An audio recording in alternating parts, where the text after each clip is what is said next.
A body of mass 1 kg begins to move under the action of a time-dependent force. F vector is equal to 2 ti cap plus 3 t square j cap Newton, where I and j are the unit vectors along x and y axis. What power will be developed by the force at the time t?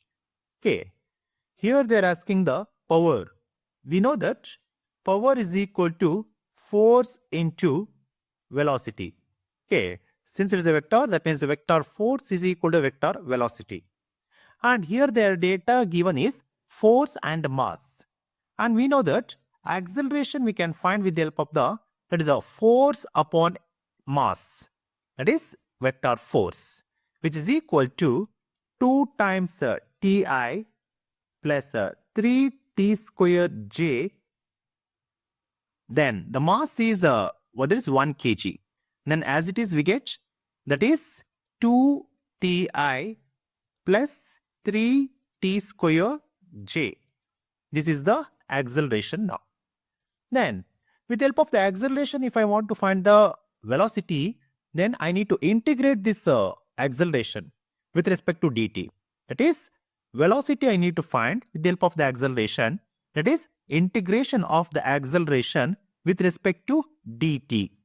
Then we'll get integration of 2 times dti plus 3t square j with respect to dt.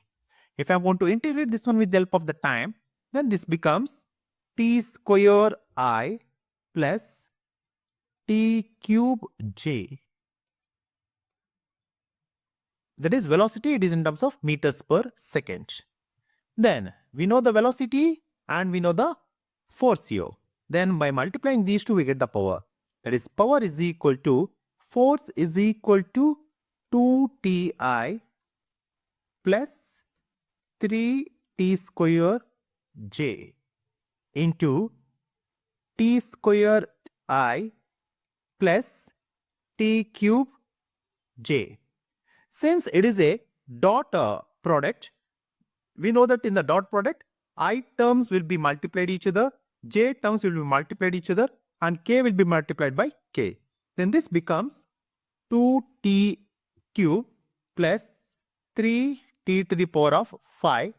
It is a power, it is in terms of watts. Our right answer is 2t cube plus 3t to the power of 5 watts. Option D is the right answer.